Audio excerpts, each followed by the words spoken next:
עוד נחלה נשית נכבשה על ידי גברים קנאים, או לפחות זה הרושם שקיבלנו מהידיעה הכי נקראת היום באתר הארץ, שמתארת איך גם גברים משמינים במהלך ההיריון של בת הזוג שלהם. היי, תגידי לי, את לא מתביישת? מה עשיתי? את עוד מעיזה לשאול? תראי איך את נראית, לפני חודש ילדת. כמו $1,000,000 את נראית.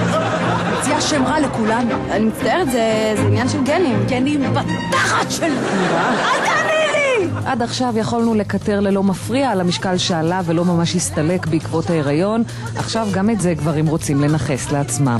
סקר שנערך בבריטניה בקרב 5,000 בני אדם מגלה שהגבר הממוצע עולה 6.5 קילוגרמים במהלך ההיריון של בת זוגו. בהתחשב בעובדה שהעלייה המומלצת במשקל לנשים מבין 11 ל-15 קילו, הגברים למעשה משמינים כמו הצייתניות ביותר שביניהן, מינוס משקל התינוק כמובן. 20% ממשתתפי הסקר ציינו שבתקופת ההיריון הארוחות שהוגשו בביתם היו גדולות יותר, 40% הודו שהמטבח התמלא בחטיפים ומאכלים עתירי קלוריות כמו פיצה ושוקולד. אבל הסיבה הכי נפוצה להשמנה הייתה אגואיסטית למדי. 42% הודו שבילו יותר במסעדות ובפאבים כדי לנצל את הימים האחרונים לפני ההשתעבדות לתינוק. רבע מהגברים הסבירו שאכלו יותר בזמן ההיריון כדי לגרום לבת הזוג ההריונית להרגיש יותר טוב עם עצמה, או במילים אחרות, השמנת הזדהות. אבל אפשר לגלות אמפתיה לבת הזוג גם בלי להצמיח קרס, והדרכים מצויות בשפע באתר המשעשע להפליא של קופת חולים כללית.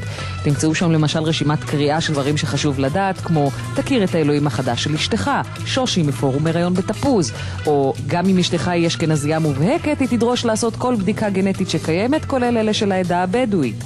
אבל גולשים היו דווקא סברות אחרות בנושא, לא ברורה לכם התשובה, הגברים כרגיל מחפשים דרכים לגנוב את תשומת הלב.